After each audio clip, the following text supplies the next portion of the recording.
ओम शांति। आज की मुरली का सार है, मीठे बच्चे, बाप तुम्हें ज्ञान योग की खुराक खिलाकर जबरदस्त खातरी करते हैं, तो सदैव खुश मौज में रहो और श्रीमत अनुसार सबकी खातरी करते चलो। प्रश्न है, इस संगम युग पर आपके पास सबसे अमूल्य चीज कौन सी है जिसकी संभाल करनी है? उत्तर है, इस सर्वोत्तम ब्राह्मण कुल में आपकी यह जीवन बहुत अमूल्य है, इसलिए शरीर की संभाल जरूर करनी है। ऐसे नहीं, यह तो मिट्टी का पुतला है, कहाँ ये खलास हो जाए। नहीं, इनको जीते रखना है। कोई बीमार होते हैं तो उनसे तंग नहीं होना चाहिए। उनको बोलो, तुम शिव बाबा को याद करो। जितना याद करेंगे उतना पाप कटते जाएंगे। उनकी सर्विस करनी चाहिए। जीता रहे, शिव बाबा को याद करता रहे। सुनते हैं मुख्य पॉइंट्स। पहला है, अभी तुम बच्चों को ज्ञान का तीसरा नेत्र मिला है। अभी तुम बच्चे जानते हो कि यह पुरानी दुनिया बदलने वाली है। बेचारे मनुष्य नहीं जानते कि कौन बदलाने वाला है और कैसे बदलाते हैं। यह है ज्ञान की स्क्रीन। स्क्रीन की एक बूंद भी कितनी मीठी होती है। ज्ञान का एक ही अक्षर है, मन मना भव। बाप आए हैं बच्चों को स्वर्ग का वर्षा देने, तो बच्चों को कितनी खुशी रहनी चाहिए। कहते भी हैं, खुशी जैसी खुराक नहीं। जो सदैव खुश मौज में रहते हैं उनके लिए ये जैसे खुराक होती है। यह खुराक सदैव एक दो को खिलाते रहो। दूसरा पॉइंट, सच्ची सच्ची खुश खैराफत भी यह है, किसको बाप का परिचय देना। बाप बहुत बड़ी ऊंची खुराक देते हैं। तब तो गायन है, अतीन्द्रिय सुख पूछना हो तो गोप गोपियों से पूछो। यह ज्ञान और योग की कितनी फर्स्ट क्लास वंडरफुल खुराक है, और यह खुराक एक ही रूहानी सर्जन के पास है, और किसको इस खुराक का मालूम ही नहीं है। बाप कहते हैं, मीठे बच्चों, तुम्हारे लिए हथेली पर सौगात ले आया हूँ। Goldie student life is the best. ये अभी का ही गायन है ना। तीसरा पॉइंट, गृहस्थ व्यवहार में रहते कमल फूल समान रहो। धंधा धोरी आदि करते भी मुझे याद करते रहो। जैसे आशिक और माशूक होते हैं, वह तो एक दो को याद करते रहते हैं। यहाँ तो तुम सभी एक माशूक के जन्म जन्मांतर से आशिक रहे हो। तुम उस माशूक को आने लिए याद करते आए हो। जब दुख जास्ती होता है तो जास्ती सुमिरण करते हैं। तब तो गायन भी है, दुख में सुमिरण सब करें, सुख में करे ना कोई। चौथा पॉइंट, तुम मीठे बच्चों को कितनी खुशियाँ होनी चाहिए। बेहद का बाप हमको पढ़ा रहे हैं। वह यह तो कभी न सुना न पढ़ा।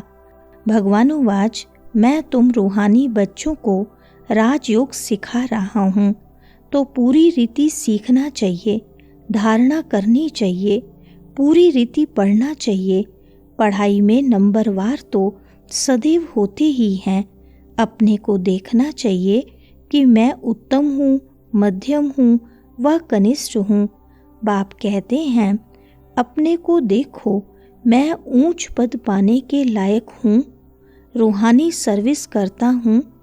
पांचवा पॉइंट, बाप कहते हैं, बच्चे सर्विसेबल बनो, फॉलो करो।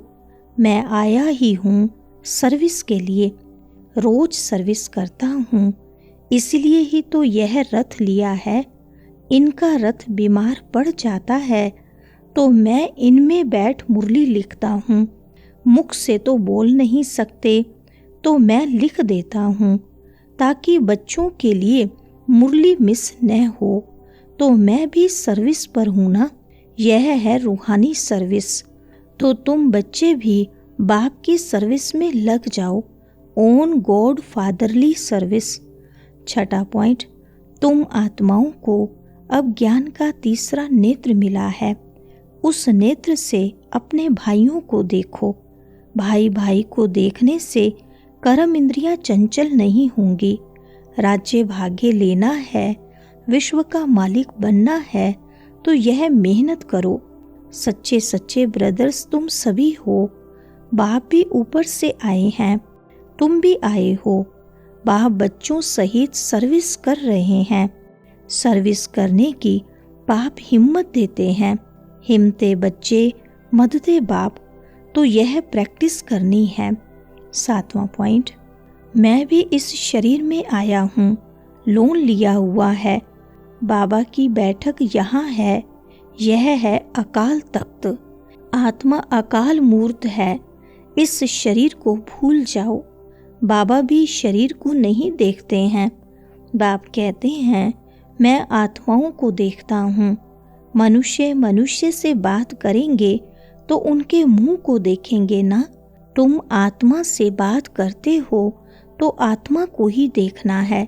बाप कहते हैं यह प्रैक्टिस करके देखो, बुरे संकल्प नहीं आएंगे, क्रिमिनल आई भी नहीं रहेगी। हम आत्मा ने 84 का चक्कर लगाया, अब नाटक पूरा होता है। अब बाबा की याद में रहना है। आठवां point, charity begins at home, अर्थात पहले खुद को आत्मा समझ फिर भाइयों को समझाओ तो अच्छी रीति तीर लगेगा। यह जोर भरना है। मेहनत करेंगे तभी ऊंच पद पाएंगे। इसमें कुछ सहन भी करना पड़ता है।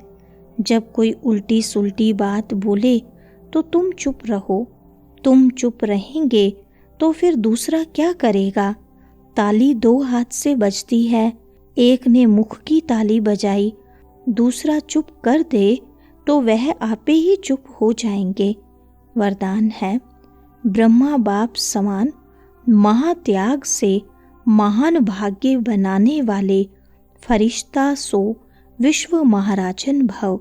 विस्तार है, फरिश्ता सो विश्व महाराजन बनने का वरदान उन्हीं बच्चों को प्राप्त होता है जो ब्रह्मा बाप के हर कर्म रूपी कदम के पीछे कदम उठाने वाले हैं, जिनका मन बुद्धि संस्कार सदा बाप के आगे समर्पित है।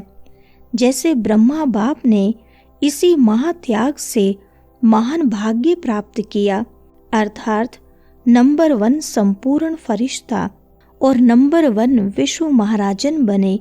ऐसे फॉलो फादर करने वाले बच्चे भी महान त्यागी व सर्वस्व त्यागी होंगे।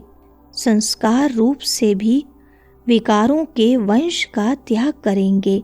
स्लोगन है, अभी सब आधार टूटने हैं, इसलिए एक बाप को अपना आधार बनाओ। अच्छा, ओम शांति।